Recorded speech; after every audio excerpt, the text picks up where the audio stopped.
Olá, meu nome é Amanda Santiago e esse é o vídeo da proposta da atividade que tem como foco o conteúdo de homomorfismo de grupo, bem como sua definição, seus exemplos, suas aplicações e suas propriedades, entre outros. Primeiro, definição de homomorfismo. O que é um homomorfismo? Vamos lá. Sejam G, com sua operação definida, e H, também com sua operação definida, grupos. Dizemos que é uma função f, que vai de G em H, é um homomorfismo de grupos se satisfazer a seguinte condição: se f de G1 operado com G2 for igual a f de G1, operação definida pelo grupo H, f de G2, para quaisquer G1 e G2 pertencente a G. Em outras palavras, se pegarmos um f de G1 operado com G2, quando aplicado a f, vai separar as operações. Vale ressaltar que f de G1 e f de G2 são elementos do contradomínio. Mas quem é o contradomínio? É H. Então, qual é a operação definida? É esse losango. Por isso que quando tivermos f de G1 operado com G2, isso vai ser igual a f de G1, operação do contradomínio, f de G2.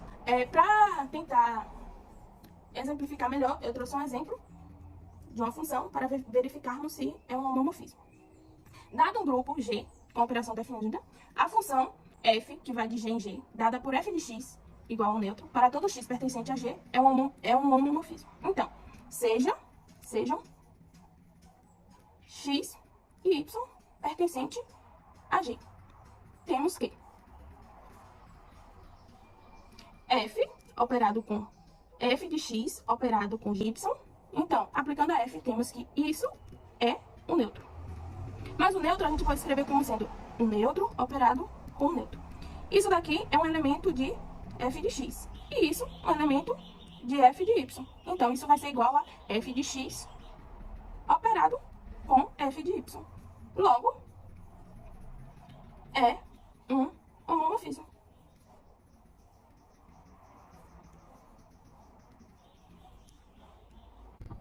Agora, vamos provar a propriedade da imagem do neutro, que diz: se f, uma função que vai de G em H, é um homomorfismo de grupos, então f do neutro de G vai ser igual ao neutro de H. Vamos lá. Seja x igual a f do neutro de G. Temos que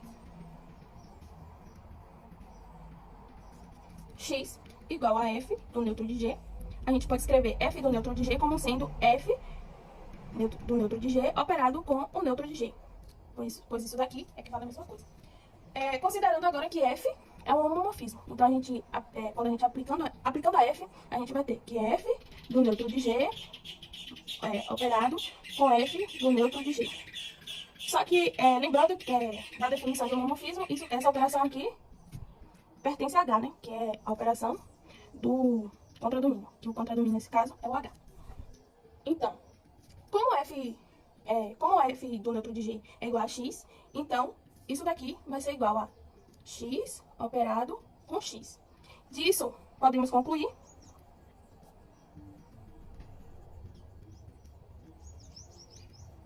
que x vai ser igual a x operado com x. Agora, operando x a menos 1 em ambos os lados disso, nessa condição,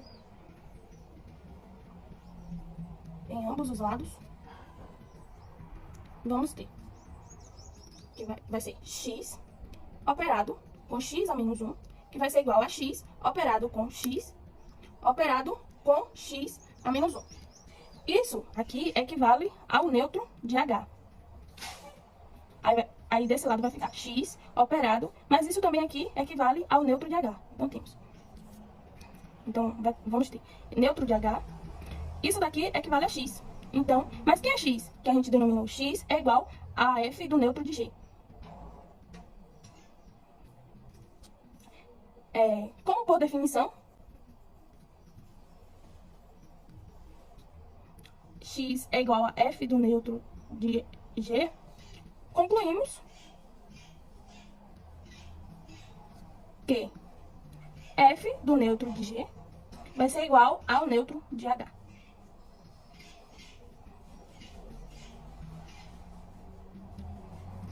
Agora, vamos provar a propriedade da imagem do inverso, que diz que a imagem do inverso de A vai ser igual ao inverso da imagem de A para qualquer que seja o A pertencente a G. Então, vamos lá. Vamos mostrar que f de A com o produto de f da imagem do inverso de A vai ser igual à imagem do inverso de A com o produto de f de A, que vai ser igual ao neutro de H. De fato, f de A com o produto de f do inverso de A vai ser igual a... Isso daqui a gente pode escrever como f de A vezes A menos 1, que é o inverso. Só que f de A menos 1 a gente pode escrever como sendo f do neutro de G. Mas pela questão anterior, f do neutro de G vai ser igual ao neutro de H. Analogamente, temos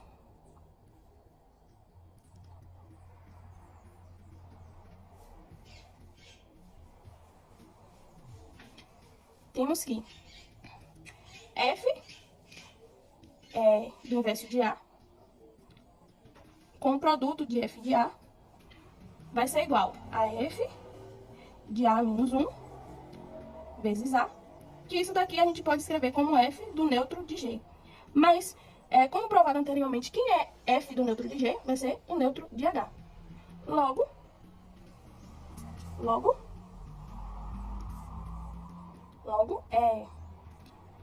a imagem do inverso de A vai ser igual ao inverso da imagem de A.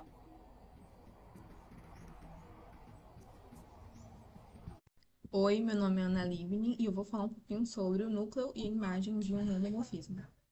Tá? Então, vamos lá, vamos começar primeiro falando sobre a imagem. Então, sejam G e H grupos, tá? Com cada operação. E F, uma função que vai de G em H, sendo um homomorfismo. Então, quem que vai ser a imagem de F? A imagem de F, dessa função, vai ser conjunto F de A, com A pertencente a G. Ou seja, a gente vai ter aqui o nosso conjunto G, tá? E o nosso conjunto H, nesse caso G sendo domínio e H o contra domínio. Se eu tiver um elemento Azinho aqui, pertencente a G, eu vou ter a minha imagem, que vai estar no meu contradomínio. E esse elemento A, como é uma função, ele vai ter uma imagem por F. E essa imagem desse elemento A vai estar nesse conjunto, na imagem da F, né? Que é subconjunto de H. Então, esse conjuntinho verde aqui é a imagem da minha função F. E é um subconjunto de H. Está contido em H, né? Porque todo elemento está no contradomínio.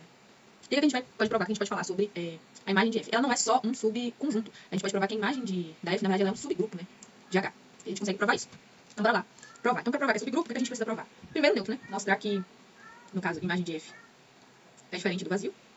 E a gente consegue provar isso também mostrando que, nesse caso, o neutro de H pertence à imagem de F. Tá? Então, para provar que é subgrupo, a gente precisa mostrar que o neutro do conjunto maior, no caso do grupo maior, pertence à imagem de F. Isso é muito simples de ver. Porque a gente já definiu no início da aula que F de G, ou seja, a imagem do elemento neutro do domínio é igual a o elemento neutro do contradomínio. Isso aqui a gente já provou. Como F é uma função, né? Esse cara aqui ele vai ter uma imagem, e essa imagem é exatamente o neutro de H. Ou seja, o neutro de H pertence à imagem de F. Certo? Ele é dessa forma aqui. Então, a gente provou aí. Primeira coisa, a gente provou que o neutro está na imagem de F. Segunda coisa, a gente precisa provar que a imagem está fechada por produto. Então, se eu pegar um elemento X e um elemento Y, e eu fizer o produto, né? A operação que a gente mostrou lá no início, né? A operação H. Se eu pegar dois caras na imagem, se eu fizer o produto deles dois, esse produto ele continua pertencendo à imagem. Tá? A imagem de F. Então, bora lá. Então, vamos tomar, sejam X e Y pertencentes à imagem. O que é que isso pode nos dizer sobre X e Y?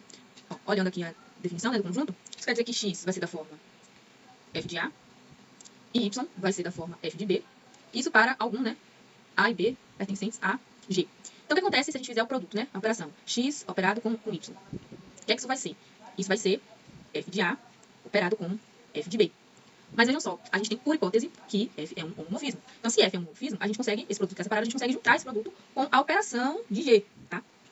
Com a operação de G, ó. Operação de G, que G é grupo.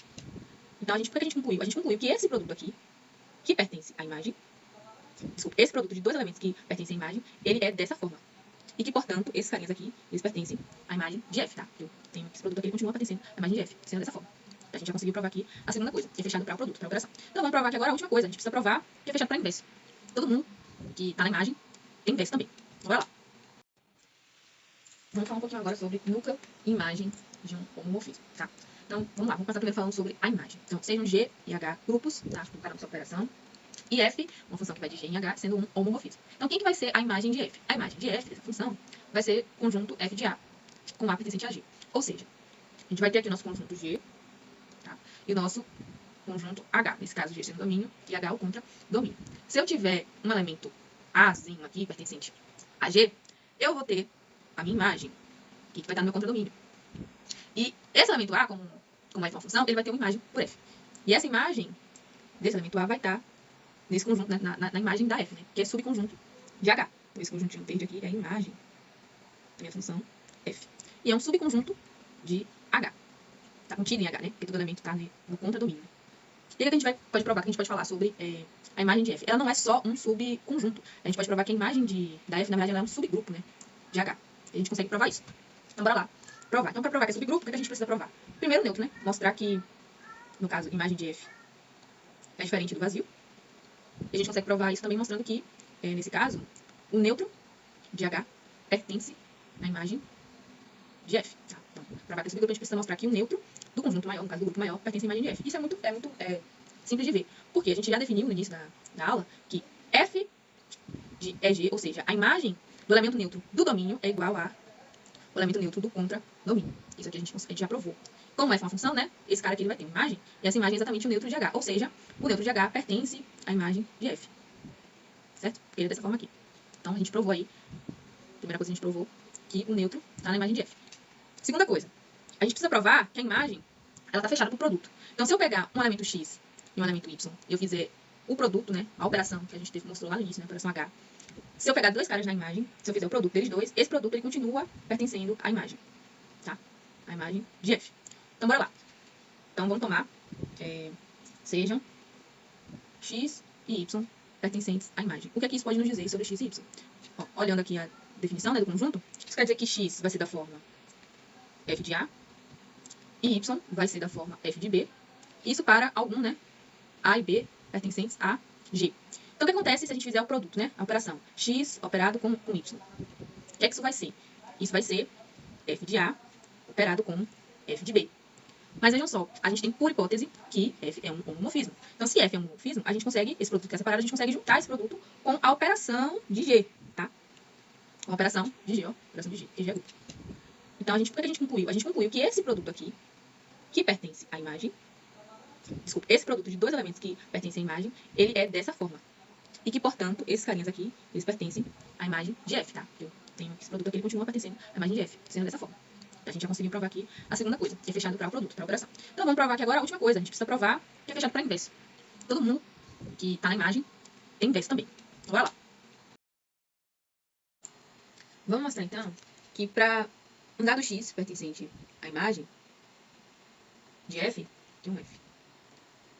Para dado X pertencente à imagem de F, a gente quer mostrar que vai existir um F a menos 1, que também pertence à imagem de F. Ou seja, que X a menos 1 ele existe dessa forma aqui, ó. Ou seja, pertence à imagem. Então, vamos lá, vamos tomar um X aqui. Então, a gente vai tomar seja X pertencente à imagem de F. Então, o que é que isso nos diz sobre X? Isso nos diz que X é da forma X igual a F de A, ou seja, X é a imagem de alguém no domínio. Então, vamos tentar olhar para quem seria o X a menos 1. Olha só, se X é dessa forma, a gente tem que X a menos 1. Perdão, vou fazer de novo. A gente tem que X a menos 1 vai ser dessa forma aqui. E isso aqui a gente já provou no início da aula, que é a mesma coisa que isso aqui, olha.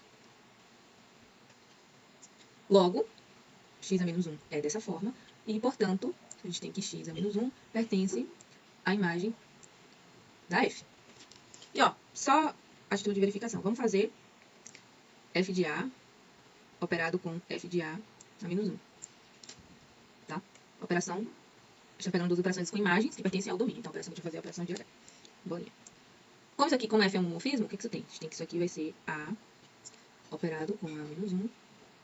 Ou seja, isso vai ser f de G, vai ser igual a EH. Então, ó, operando com f menos 1 de A deste lado, a gente obtém o neutro. Agora a gente vai fazer a operação pelo outro lado, tá? Bora fazer agora a mesma operação pelo outro lado. Ó. Então, a gente vai ter aqui f de A menos 1, operado com f de A, analogamente vai ser f de EG, né? Que a gente vai juntar isso aqui, porque f é um homomorfismo, e isso aqui vai ser igual a E de H. Ou seja, de fato, né? Mostrei que esse cara aqui é o inverso desse elemento e vice-versa. Eu opero em ambos os lados. Logo, de fato, a imagem é fechada para inverso. Conclusão, conseguimos provar que a imagem tem neutro, é fechada para produto, fechada para inverso. Logo, a imagem de F é subgrupo de H, como a gente queria demonstrar. Bora falar agora um pouquinho sobre o núcleo de um homomorfismo, tá? Então, bora lá. Sejam G e H grupos, tá? Cada um de sua operação. E F um homomorfismo que vai de G em H. A gente tem que o núcleo desse homomorfismo, né? O núcleo de F, vai ser, a gente pode chamar de kernel, tá? O kernel de F, vai ser todos os X pertencentes a G, tal que a imagem desse elemento vai ser exatamente o elemento neutro de H. Então, bora desenhar aqui, basicamente, o que está acontecendo aqui, né? Que seria esse núcleo. A gente tem aqui o domínio, que é o G, e a gente tem também o contradomínio, que é o H. Tá? Repare uma coisa, o kernel de F, ele é um subconjunto de G, porque olha só, o kernel é exatamente todos os X pertencentes a G, tá? São todos os X pertencentes a G. Logo, o kernel vai ser um subconjunto de G, tá? Kernel de F vai ser subconjunto de G. E qual que é a condição para que esses elementos pertençam ao kernel? Se eu tiver aqui um X e se eu tiver aqui um Y, a imagem desses dois elementos tem que ser exatamente o elemento neutro de H. A imagem deles dois, pela F, tem que ser o elemento neutro de H. E aí a gente consegue provar que o kernel de F ele é um subgrupo de G. A gente consegue provar isso verificando aquelas três condições, tá? Então, bora lá. Primeira coisa. O kernel, ele é não vazio. Ou seja, ele vai ser diferente do vazio. E a gente precisa mostrar que o EG pertence ao kernel. Ou seja, o neutro do grupo maior pertence ao kernel de F. Então, o que a gente precisa mostrar para que um elemento ele pertença ao kernel? A gente precisa mostrar que a imagem dele é o elemento neutro do contradomínio. Então, eu preciso mostrar o quê? Eu preciso mostrar que F de EG é igual a EH. E isso é verdade, porque a gente já provou isso anteriormente. Que a imagem do elemento neutro de G é exatamente o elemento neutro de H. Logo, conclusão, EG pertence ao kernel de F. Então, essa era a primeira coisa que a gente precisa provar. Segunda coisa, preciso provar que, se eu tiver dois elementos no kernel, se eu pegar aqui dois elementos X e Y, pertencentes ao kernel de F, eu preciso provar que o produto deles dois também pertence ao kernel de F, certo? Lembrando que esse produto aqui é o produto da operação em G, tá? É o produto da operação em G, porque X e Y pertencem a F, F ao kernel de F é um subconjunto de G, então a operação que a gente está fazendo aqui é a operação de G. Preciso provar que esse produto aqui pertence ao kernel. Qual é a condição para que esse produto pertença ao kernel? Preciso analisar que vai ser a imagem desse produto. Preciso analisar que vai ser a F de X operado com Y. Quem é que vai ser isso? Primeiro, eu tenho uma F aqui de um produto, mas F é um homomorfismo, que vai de G em H. Então, eu consigo separar esse produto aqui em dois, utilizando a operação de H. Então, isso aqui vai ser F de X operado com F de Y, tá? Operado com a operação em H. Separei, porque F é homomorfismo. Então, o que eu vou ter aqui? F de X operado com F de Y. Porém, esse X e esse Y, que eu tomei, são pertencentes ao kernel da F. O que significa? Que a imagem de X é o elemento neutro de H, e a imagem de Y é o elemento neutro de H. Então, aqui eu vou ter o quê?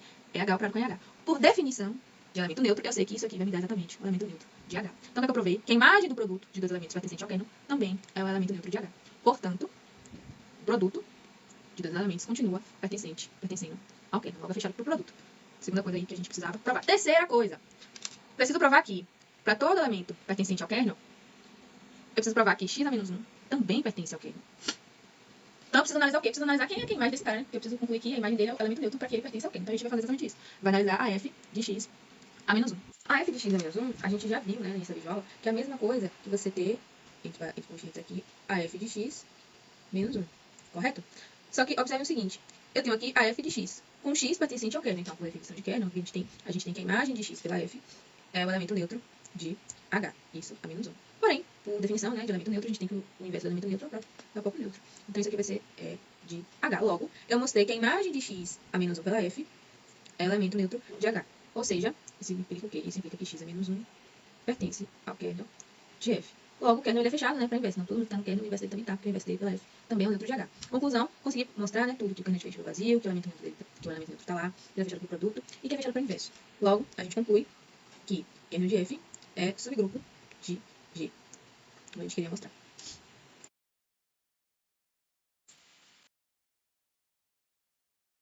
Uma outra característica muito importante do kernel de um homomorfismo é que esse kernel do homomorfismo ele é um subgrupo normal de G, certo? A gente já provou que ele é subgrupo, e a gente consegue provar que ele é um subgrupo normal. E para isso, eu deixei aqui um resultado, tá? Uma proposição que a gente já provou em sala de aula, que é para a gente conseguir verificar se o subgrupo é normal ou não, né? O que é que diz esse resultado? Que N ele vai ser subgrupo normal de G, se somente se esse produto aqui ele pertence ao subgrupo N, tá? E isso tem que valer para qualquer X que seja tomado em G e para qualquer N que seja tomado em N isento. Então, adaptando isso aqui nesse resultado dos elementos que a gente está analisando, né? Para os grupos que a gente está analisando, o que a gente tem? A gente vai ter que o kernel de F, ele vai ser um subgrupo normal de G, se e só se eu pegar um A, né, operado com X, e operar com A na menos 1, se isso aqui pertencer ao kernel de F. E isso vai ter que valer para qualquer que seja o A pertencente a G, ou seja, qualquer A pertencente ao domínio, e para qualquer X pertencente ao kernel de F. Então, a gente tem que analisar se esse elemento aqui, ele pertence ao kernel de F. Primeira coisa, observem que aqui eu tenho A-1 e X pertencentes, todos esses pertencentes a G, certo? Que A pertence a G e X pertence ao kernel, já afirmou que o kernel ele é um subconjunto de G. Então, a operação que a gente tem aqui é a operação de G. Outra coisa, para analisar se esse elemento pertence ao kernel, o que eu tenho que analisar? Eu tenho que analisar a imagem desse elemento pela F. Eu tenho que concluir que essa imagem pertence ao neutro, se de fato ele pertence ao kernel. Então, eu vou analisar a F de A operado com X, operado com A menos 1.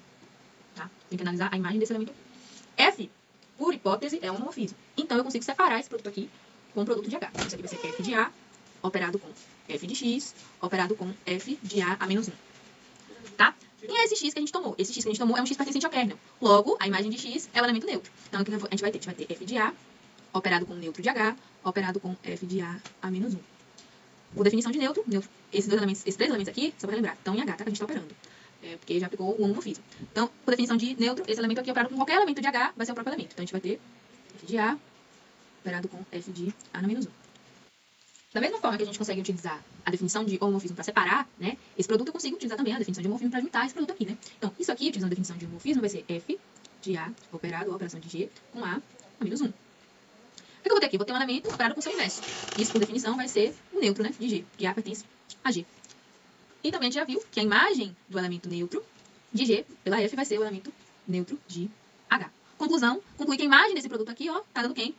Tá dando o neutro de H. Logo, A operado com X, operado com A menos 1, pertence ao kernel de F. Que é exatamente o que a gente queria provar, ó. A gente queria provar isso. Logo, o que a gente conclui pelo resultado? A gente conclui que kernel de F, ele é subgrupo normal de G. Que esse produto aqui pertence ao kernel de F, tá? Oi, aqui é a Ana Beatriz. Agora nós vamos mostrar a relação existente entre injetividade e núcleo. Para isso temos a seguinte proposição. Seja F, que é uma função de G para H, um homomorfismo de núcleos. Então, F é injetiva se somente se o kernel de F, ou seja, o núcleo de F, for igual ao seu elemento neutro. Assim, para iniciar nossa demonstração, como é uma demonstração de si somente se, temos que provar a ida e a volta. Então, primeiro vamos provar a ida. Para isso, vamos supor que F é injetivo.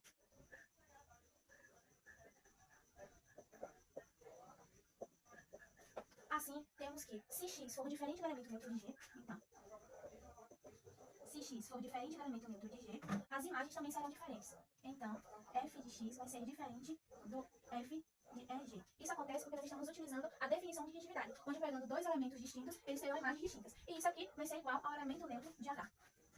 Logo, o que vamos conseguir provar com isso? Que o elemento neutro de G é o único elemento do kernel de F, ou seja, é o único elemento pertencente ao núcleo. Então, G é...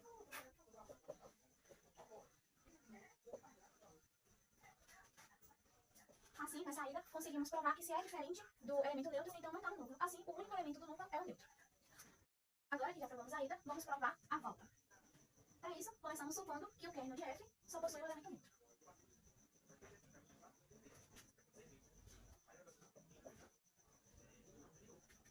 Então, vamos tomar dois elementos agora. Sejam x e y pertencentes a G. X e y pertencentes a G, que no caso é o nosso domínio. Tais que f de x é igual a f de y. Que são as imagens. Então aqui nós temos que provar que x e y são iguais. Até porque imagens iguais em uma função injetiva significa que os elementos são iguais. Então vamos operando com f de y a menos 1 em ambos os lados. Assim, vamos ter f de x operado com esse nosso f de y a menos 1 igual ao elemento neutro de H. O inverso da imagem de alguém é a imagem do inverso desse alguém, que é isso que significa aqui. Portanto, nós vamos ter que f de x, a operação agora, de y a menos 1 é igual a e de H. No caso, nós pegamos aqui a imagem dos dois. Nós fazemos isso porque, como na questão diz, nós temos um homomorfismo, nós podemos tanto separar quanto juntar. Então, isso aqui vai implicar que x operado com y, o inverso no caso de y, pertence ao kernel do elemento neutro de G. Se ele está no núcleo, e por hipótese o único elemento do núcleo é o neutro, então x operado com y menos 1 vai ser igual ao elemento neutro de G, certo? Vou apagar aqui em cima para poder concluir a nossa demonstração, certo? Assim, se operar por y, na nossa equaçãozinha aqui, que seria essa, x operado com y menos 1 igual ao elemento neutro de G, nós vamos ter x operado com y menos 1 operado com y igual ao elemento neutro de G operado com y. O inverso operado com y vai dar o elemento neutro. X operado com o elemento neutro vai dar igual a x. E o elemento neutro operado com y vai resultar também y. Logo, nós concluímos que x é igual a y, que é o que queremos demonstrar desde o princípio, já que nós queremos mostrar que a nossa função ela é injetiva. E assim encerramos a nossa demonstração e mostramos qual a relação existente entre injetividade e núcleo. Agora nós vamos falar um pouco sobre isomorfismo de grupos. Para isso, eu trouxe uma definição e uma proposição. Sendo que a definição ela é uma parte mais teórica de isomorfismo, a gente não usa tanto ela para resolver questões, por exemplo. E a proposição, que é a parte mais prática, é aquela que a gente realmente utiliza para conseguir resolver as nossas questões. Então, a definição de isomorfismo diz o seguinte: seja f, no caso, uma função de g para h, um homomorfismo de grupos, dizemos que f é um isomorfismo se a função f admite uma inversa. Então, f é a inversa de f, no caso de h para g. E esta inversa também é um homomorfismo. Essa é a nossa parte mais teórica, certo? Então, teórica. Já a nossa proposição, que diz, nós temos uma f, uma função f de g para h, sendo um homomorfismo de grupos. Se f é bijetiva, então f é isomorfismo. Essa é a nossa parte mais prática. Uma função só vai admitir inversa se for bijetiva. Então, já está relacionada aqui de qualquer forma. Ela só admite inversa se ela for bijetiva. Mas para a nossa resolução, é mais fácil utilizar a nossa proposição para resolver. Agora, nós vamos provar aquela demonstração, né, apresentada para isomorfismo. Então, onde é que queremos chegar? Queremos provar isso daqui. Opa, perdão. F, né, a inversa de F, de H1 operado com H2 é igual a F inversa de H1 operado com F inversa de H2. Sendo que essa operação aqui é de H e essa operação aqui é de G. Então, a gente pode separar, né, no caso do que a gente quer chegar, nessa separação, porque a gente quer provar que é um homomorfismo, e sabemos que F admite inversa, pois F é bijetiva. Então, vamos iniciar nossa demonstração. Seja H1, H2 pertencentes a H. Como F é bijetiva,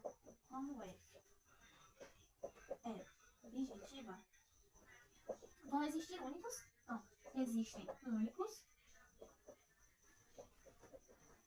Uma coisa importante dessa parte é que a existência e a unicidade, a existência vem do fato de ser sobrejetiva e a unicidade do fato de ser injetiva. Então, existem únicos G1 e G2 pertencentes. G1 e G2 pertencentes a G, tais que a imagem de G1 vai ser igual a H1 e a imagem de G2 vai ser igual a H2. Então, tais que F de G1 vai ser igual a H1 e F de G2 vai ser igual a H2, certo?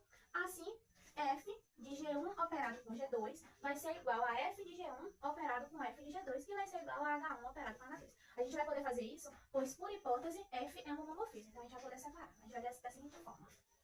Assim, F de G1 operado, né, a operação de G com G2, vai ser igual a F de G1 operado, mas agora a operação de H com F de G2.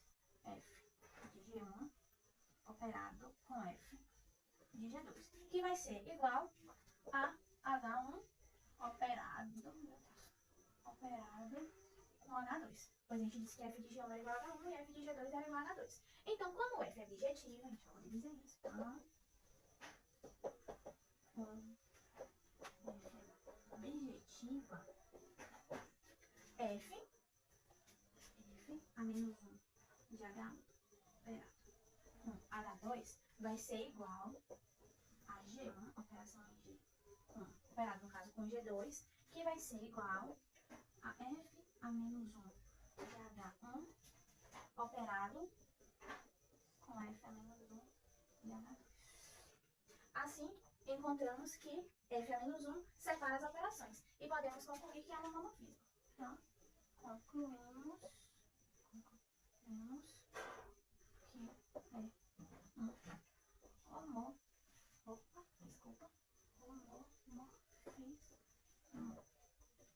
E assim podemos usar nossa proposição que a gente já demonstrou. E para isso vamos resolver uma questãozinha mais pra frente de isomorfismo e entender como podemos utilizar essa proposição para a resolução de questões. Nós temos agora o seguinte exemplo de isomorfismo para resolver. Os grupos reais, aditivos e o R+, multiplicativo, são isomorfos. Considere a função f, que vai de R a R+, dada por f de x igual a Euler elevado a x. Então, note que f de x mais y é igual a Euler elevado a x mais y, que vai ser igual a Euler elevado a x vezes Euler elevado a y, que vai ser igual ao f de x vezes f de y. Então, nós conseguimos separar, é um homomorfismo. Então, vamos ver agora se ela é injetiva. Vamos ver se é injetiva, nosso primeiro ponto. Tomemos, né, f de x igual a Euler elevado a x. Para que isso seja igual a 1, que seria o nosso elemento neutro do contradomínio, para que isso aqui seja igual a 1, se somente se x for igual a 0, certo? Então, nós vamos ter assim,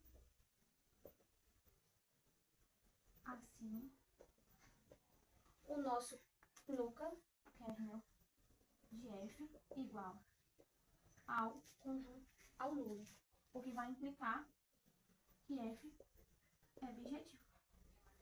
Ou, desculpa, vai implicar que f é injetivo. Agora nós vamos ver se é sobrejetivo. Então, nosso segundo tópico, se é sobrejetivo.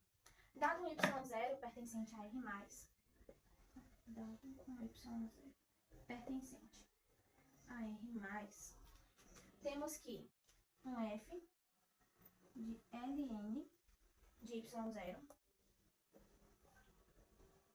vai ser igual a nosso Euler elevado a Ln de y0, e isso vai ser igual a y0. Nós podemos pegar o Ln, pois a função ela está definida em todo o conjunto R+, multiplicativo. Esse aqui. Então, por isso que nós podemos pegar o Ln. Assim, com isso, nós encontramos um x0, que é o nosso Ln de y0, tal que o nosso f de x0 é igual a y0. Então, nós encontramos um x0, que foi o Ln de y0, tal que o nosso f de x0, que foi esse aqui, é igual a y0. Ou seja, para qualquer elemento y0 pertencente ao contradomínio, a gente encontrou um x0 que pertence ao domínio, cuja imagem de x0 é y0. E assim conseguimos provar a sobrejetividade. Logo, se é injetivo e sobrejetivo, assim é bijetivo e, portanto, chegamos à nossa conclusão final, que se a função ela é bijetiva, que foi o que nós provamos agora, provando primeiro que é injetivo, depois, vou botar aqui, que é sobrejetivo. Então, se a gente conseguiu provar que é injetivo, sobrejetivo, a gente conseguiu que é provar bijetivo, e, portanto, é um isomorfismo. E fim da questão. Agora, eu trouxe um exemplo, que inicialmente vamos verificar se de fato é um homomorfismo e vamos classificá-los. Então, inicialmente, vamos verificar se é um homomorfismo. Seja x e y pertencente ao domínio, quer dizer, temos que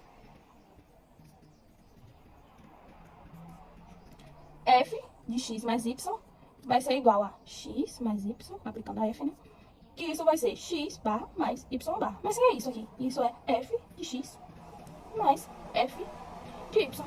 Logo, concluímos que é um homomorfismo.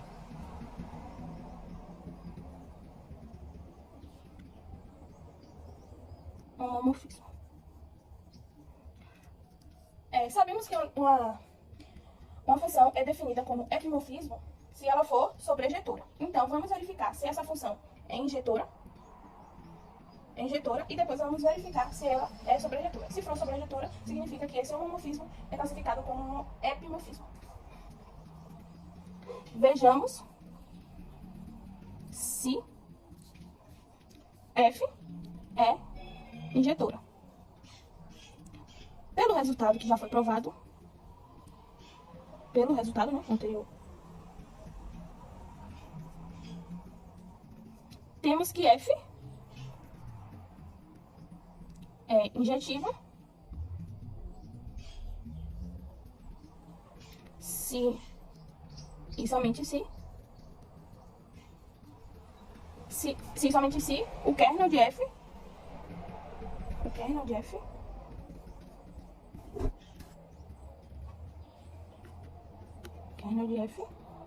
vai ser igual ao neutro. Note que dado 2n com n diferente de 0 e pertencente a Z, F de 2n vai ser igual, aplicando a F vai ser 2n barra, que vai ser 2 barra vezes n barra, que vai ser igual a 2 barra vezes 0 barra, que vai ser igual a 0 barra. Logo, o kernel de F tem mais elementos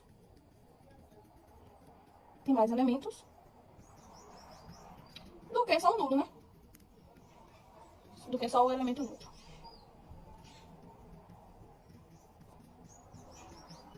Portanto, não é injetiva. Agora vamos verificar se essa função é sobrejetora. Se ela for sobrejetora, vamos classificar esse homomorfismo como um epimorfismo. Vejamos agora se F é sobrejetora. Por definição, F será sobrejetora se qualquer que seja o y pertencente ao Zn, que é o contradomínio, existe um x pertencente a Z, tal que x vai ser igual a f de x. Pela descrição de Zn, temos que Zn é igual a x barra, tal que x pertence a Z. É possível perceber, pela essa descrição, é possível perceber, né, corrigindo, perceber que qualquer que seja o y pertencente a Zn, temos que y vai ser igual a x barra, que vai ser igual a f de x, com x pertencente a Z. Logo, essa função é sobrejetora.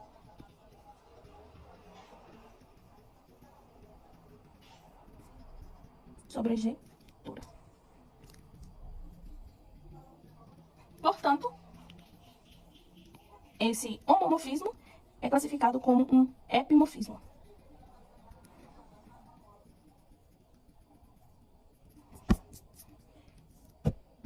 Agora eu trouxe esse exemplo e vamos verificar inicialmente se de fato é um homomorfismo, e em seguida vamos verificar se esse homomorfismo é classificado como um monomorfismo. Sabemos que um monomorfismo é quando uma função é injetiva.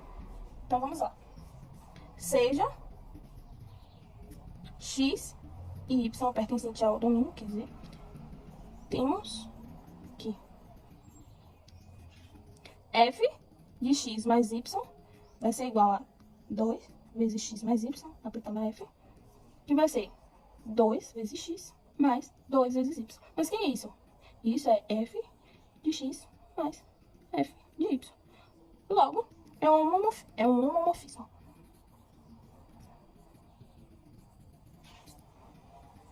Homomorfismo. Agora, vamos verificar se esse homomorfismo é um monomorfismo. Se a função for injetiva, é um monomorfismo. Vejamos se F é injetiva. se F é injetiva. Pelo resultado anterior, que já foi provado,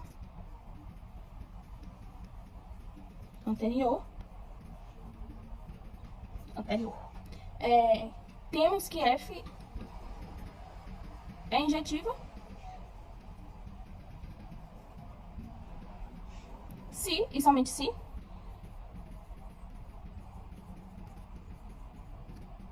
o kernel de F é igual ao neutro.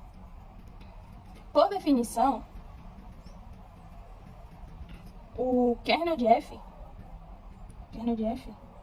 é igual a x pertencente a z, tal que f de x é igual a zero. Vamos lá. Seja x pertencente a z com f de x igual a 2x, para que x pertença ao kernel de f, temos que f de x tem que ser igual a zero, pela definição. Assim, vamos suponhamos que f de x é igual a 2x, que vai ser igual a zero. Isso implica que x é igual a zero. Logo, o kernel de f é igual a zero. Logo é injetiva, né? Mas agora vamos verificar se a função é sobrejetora. Vejamos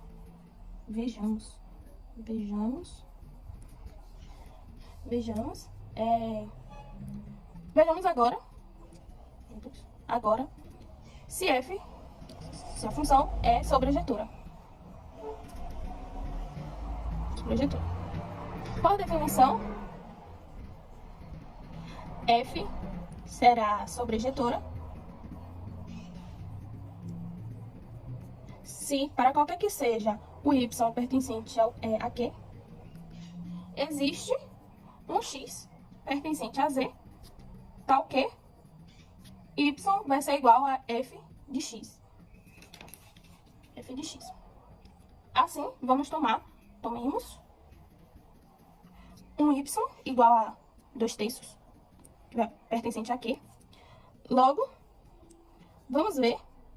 vejamos se existe um x pertencente a z, tal que f de x seja igual a 2/3. Vamos lá. F de x igual a 2/3. Aplicando a f,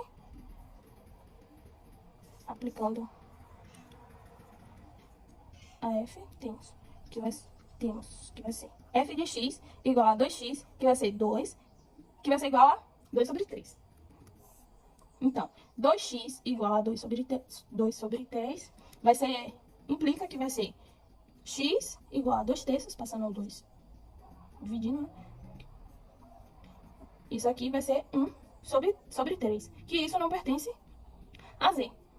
Logo, não existe um x pertencente a z, tal que f de x seja igual a 2/3. Logo, a gente pode concluir que não é sobrejetora.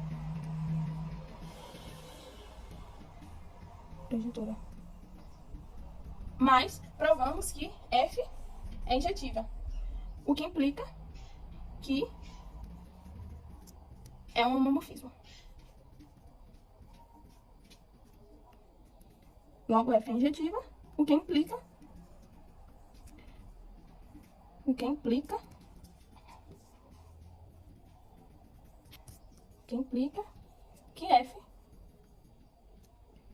que é um monomorfismo.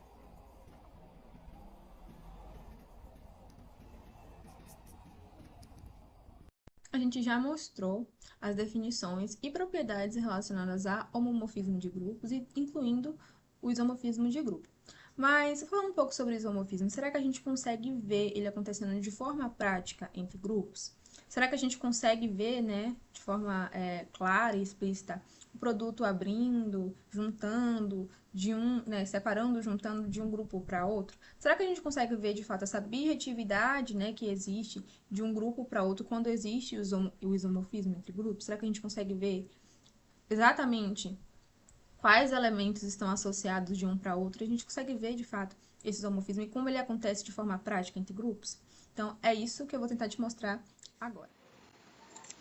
Olha o seguinte, vamos observar uma coisa. Eu tenho aqui o G, que é o conjunto formado por menos 1, e eu tenho aqui esse conjunto, ele é um grupo, tá? Grupo multiplicativo, ó, tem neutro, fechado produto, investidor tá lá, enfim. Bonitinho, é um grupo multiplicativo. Bora fazer a tabela de querer desse grupo, tá? Então aqui eu tenho 1, aqui eu tenho menos 1 e menos 1. Repetindo aqui, né? Porque 1 é neutro, tem 1, menos 1 e menos 1 e 1, ok? Agora vamos analisar outro grupo. Bora analisar o Z2. O Z2 que é um grupo aditivo, tá? Então, Z2 que é um grupo aditivo, eu tenho 0 e 1 bar. Mas a gente não vai montar a tabela de Euler agora. A gente vai fazer o seguinte. A gente vai pegar cada elemento de Z, de G, e a gente vai associar a um elemento de Z2. Então, vamos lá. Então, vou pegar 1 e vamos associar o 1 ao 0. Bora pegar o menos 1 e bora associar o menos 1 ao bar. Que aqui sobrou. Observe o seguinte. Fazendo essa associação, a gente consegue ver que essa associação vai preservar algumas coisas. Então, por exemplo, se eu fizer 1 vezes 1 em G, isso é o quê? Isso é 1. Mas o 1, eu associei 1 aqui. Eu associei o 1 ao 0 bar. Então, ó, esse 0 bar é a mesma coisa que eu fazer 0 mais 0. Então, observe o seguinte. Em G, eu pegar o 1, multiplicar por ele mesmo, dá ele mesmo. Que, obedecendo a associação que eu fiz, né, e levando no 0, acontece a mesma coisa com o 0. O 0 é fazer ele operado com ele mesmo, dá ele mesmo. Vamos analisar agora o menos 1. Ó. Menos 1 operado com ele mesmo. Vai dar quem? Vai dar o 1.